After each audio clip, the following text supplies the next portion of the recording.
Thank you very much. First of all, can you hear me at the back? Okay, good. Thank you for those very, very kind words. There's several ways I want to respond. First of all, slightly humorously, I'm glad you said all that, because now my wife knows what I do. But much more importantly, this award is very, very special to me, and I will come to that at the end. It's really a privilege to be here. It's a great honor to receive this award, and I hope that in the words that I say, I will do honor to Dr. V. I'm not going to show a PowerPoint. I'm just going to talk. And what I want to do is to share with you some of my observations about Dr. V, but also about Aravind. And I want to share those observations as an outsider, trying to be objective. But I also want to make it very, I hope, relevant and practical to each of our lives, and also to myself. So I want to start with a little bit more about Dr. V, and these are things that I've read, and I'm going to touch on certain aspects that maybe sometimes are not so frequently talked about. As was said, he was born in 1918. He was the eldest child of a large family, reasonably well-to-do, and he had the opportunity to get educated, and he worked very hard and managed to get a degree in chemistry before going on to study medicine. At that time, as a young man, he became seriously ill. He developed arthritis, and I understand that he actually spent 2 years in hospital being treated.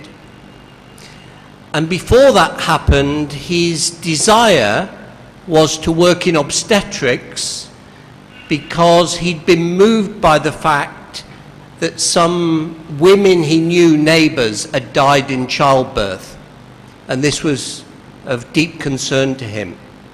But because of his illness, he couldn't do obstetrics, and instead he turned to ophthalmology and studied ophthalmology, and at the age, I think, of 36, he qualified as an ophthalmologist.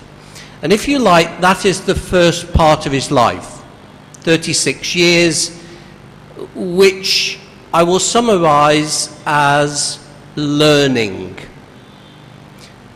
Education, but also learning about life. And I would really point out to you probably that the biggest learning during that time was to suffer, was to have the illness, to be hospitalized, to be a doctor under medical care, to know what it's like to lose control of your own life and to have other people controlling it. So having trained as an ophthalmologist, he then began to practice. He worked in the government service, and for the next 22 years, he practiced ophthalmology, and despite his arthritis, taught himself cataract surgery, performed more than 100,000 cataracts, but more importantly, made that care available to poor communities, starting the ideas of eye camps and outreach and going, not satisfied just to sit at home. And he retired from government service age 58, which was the requirement, having done a great deal. 22 years of work, 100,000 operations, trained many, many ophthalmologists to follow in his footsteps. And that phase of his life was doing it. The first phase was to learn, and the second was to do it. And I guess age 58, most of us would now think about stepping back and retiring, and we've done our bit. But not Dr. V. He persuaded his brothers and sisters to give up their money, give up their time, and to start a small 11-bed eye clinic known as Aravind. I think that was 1981? 1976, at the age of 58. And the next 31 years, it's now 39 years, but for him 31 years, we see what happened from an 11-bed idea and a few brothers and sisters and a little bit of money to what we have today. And actually that's not the bit I want to talk about. What I want to ask is, how on earth did it happen? How on earth did that happen? I met Dr. V a few times, never for very long, but in some conversations and some personal one-to-one conversations and in some workshops. And I'm going to be kind of quite blunt now. He wasn't impressive. He was a small man, quite thin. He wasn't a big guy who stood there and told you what to do. His voice was very quiet, and if you weren't used to his accent, me as a foreigner, I was always, what did he say? And trying to understand what he said. So he wasn't an impressive speaker. He couldn't stand up or didn't stand up and hold audiences of 1,000 people. He wasn't big, he wasn't a great speaker, and he wasn't rich. So how did it happen? And now I want to switch, and I want to talk about leadership, having set the scene with Dr. V. Dr. V at one time said of himself, I have an inferiority complex. And yet he became a great leader. So what was it that made him a leader? And what can we learn from that? The next thing I want to talk about is, if I say to you leadership and a great leader, who do you think of? Who comes into your mind?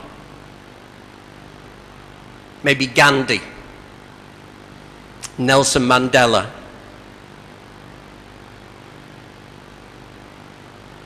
Hitler? Hitler was a leader, and in terms of people following him, he was a great leader. Not all leadership is good. That's the first misconception. In our thinking, as soon as we think of leadership, it has a positive connotation. But actually, leadership can be used for negative outcomes. That's the first thing I want us to remember, and we'll come back to it. The second thing, if I say to you, who have you followed in your life? Who has made an impact in your life? Who comes to mind?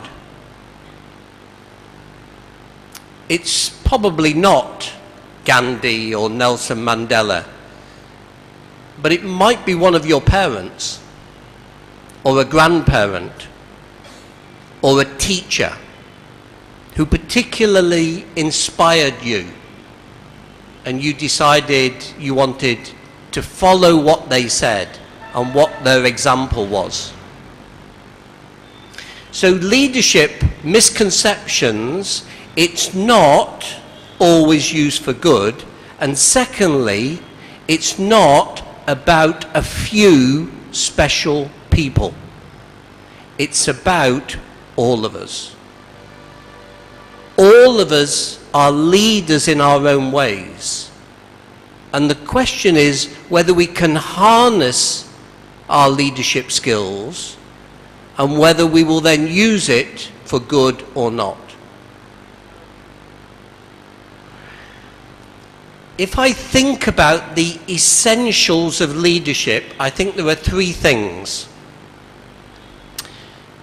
And each of the three have got a couple of points to them. So please bear with me, and we'll come back to it at the end as a kind of reminder. The first point in leadership is values. What are your values? What do you put forward as being important in your life? Have you ever thought about it? Do you identify your values and actually then try and live them? If you say my value is to respect everybody, do you respect everybody? If my value is integrity, actually are you always honest and can you be trusted?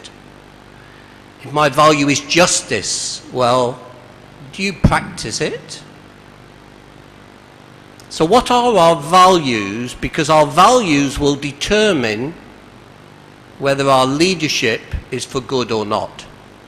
If our values are not good, then the leadership can be used in a wrong way. The second point after values is what is our vision?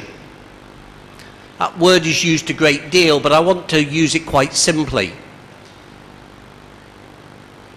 What do you want to achieve before you die? I went on a course about 30 years ago. It was only one day. It cost me quite a lot of money, £200. There was 15 or 20 people on the course. I didn't know any of them. And we came in the morning, we all sat down, there was a pen and paper, and we were waiting for this man to teach us. We were all there for this special course. And he said, write down 5 things you want to achieve before you die. And then he went out. And I was angry. And I don't normally get angry. And I was angry, and I was thinking, why am I angry? And I was thinking, I'm angry because I paid £200 and he's just come in and gone out again. And then I thought, no, that's not right, he'll come back. And then I thought, I'm angry because when he comes back, maybe he'll pick on me and say, what did you write down? And in front of all these people, I'm frightened. And then I thought, why am I frightened? I don't know them, and tomorrow I'll never see them again. And then I realized I'm angry because I'm 40 years old and I think I'm intelligent and I've never asked myself that question. That's why I'm angry. What's your vision? What do you want to achieve in life? And it may be very simple things. When I began to think about that for myself, the first 3 or 4 things in the 5 or 3 were all about my family, nothing to do with work. I want to be a good husband, I want to be a good father. Well, how are you going to go about that? If that's what you want to achieve. When you're put in the grave and people are standing around, who do you want to say he was good? It's your family, your close friends. It doesn't matter what the rest of the world says. So what do you want to achieve before you die? What's your vision? The combination of those 2 things, values and vision, gives you the word passion. It's what you're passionate about. It's your driving force. And for leadership, you have to have passion, based upon good values and clear achievements that you've set, things you want to do. Having got that, which is very nice, I've got passion, I've got values, I've got vision, and now I'll go and tell the world about it, I promise you they won't listen. Because what the world wants to see is a demonstration of that.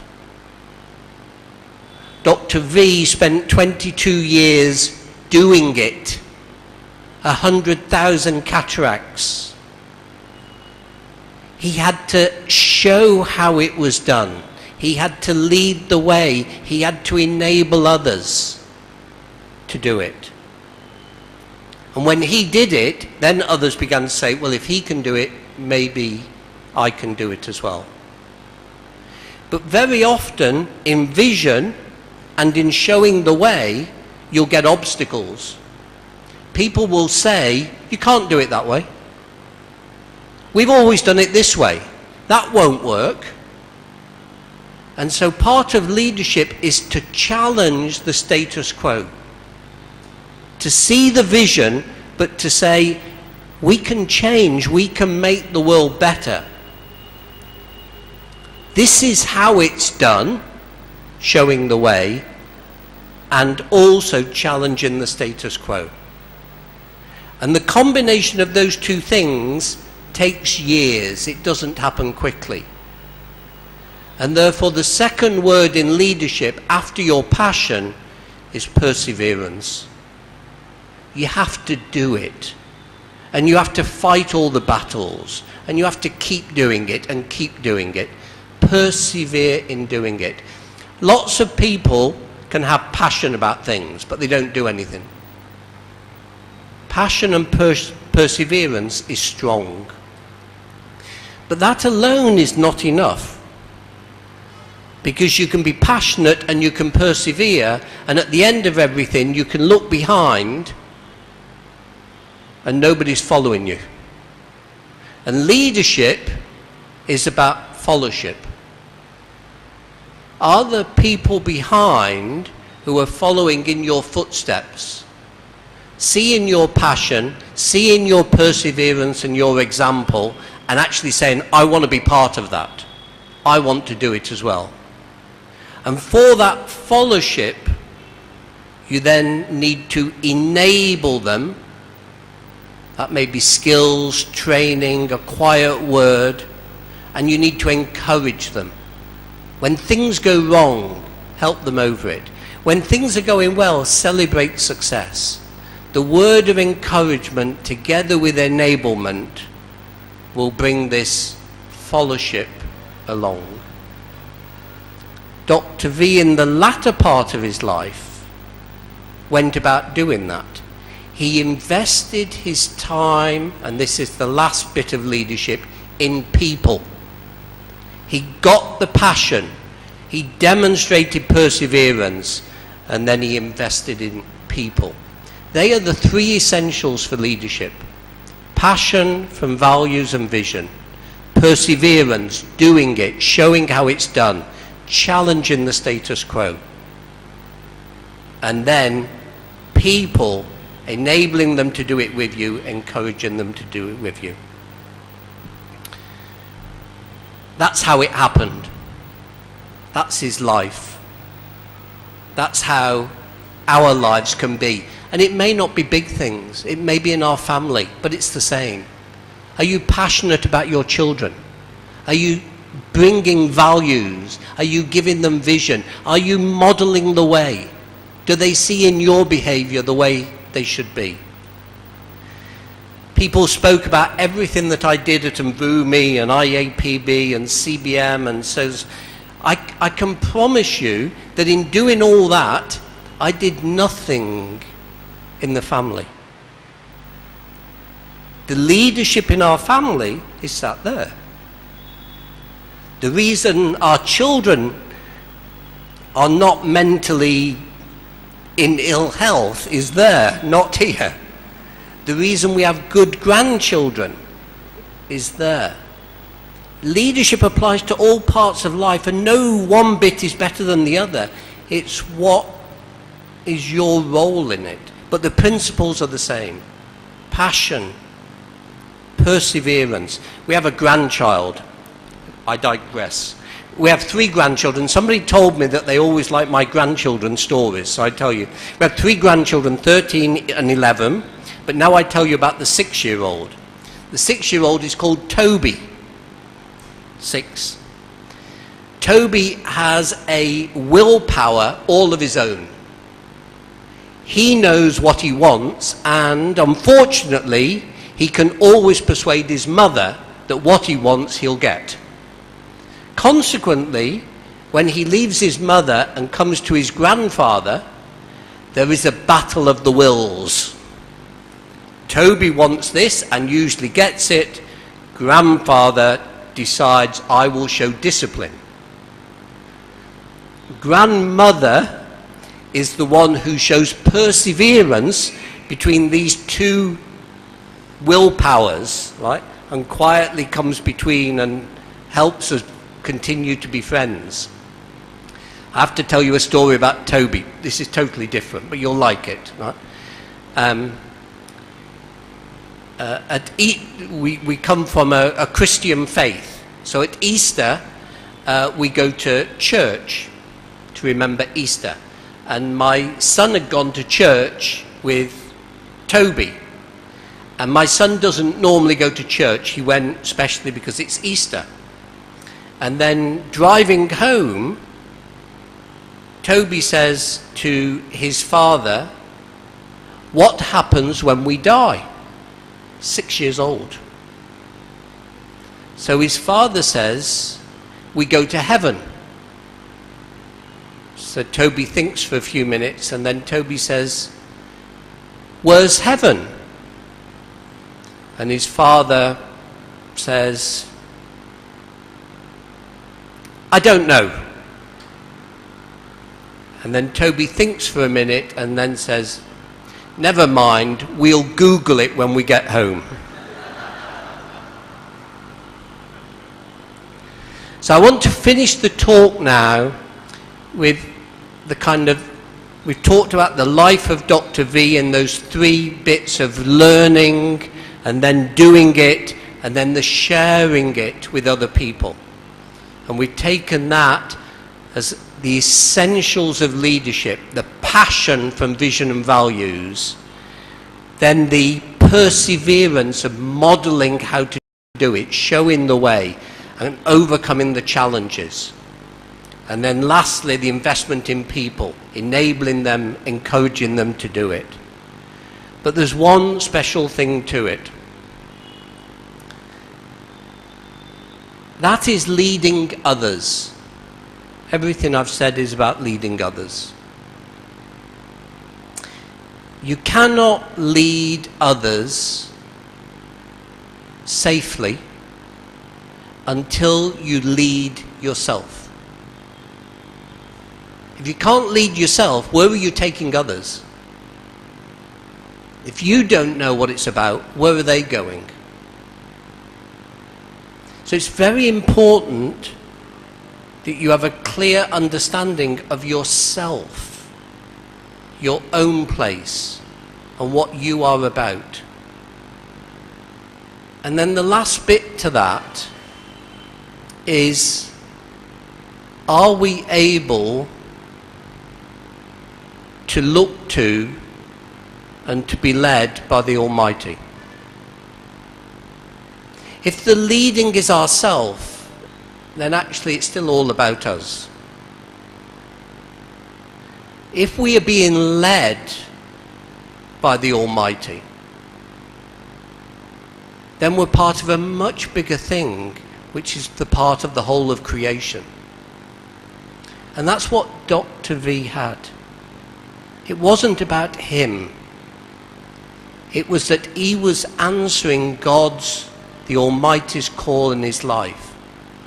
He had words, he says, not what I want, but make me do what you want. I don't have the exact wording of it. But the thing being that he was looking to the Almighty for the leadership. And then once he had that, then he was confident to go forward and lead others. That's why this all happened. And we should thank the Almighty for it, and the Almighty for using Dr. V and everybody else. It wasn't just one, it was many other people involved in doing this. And we use his name really as an example for that. Thank you very much for this honour of giving this talk. Thank you.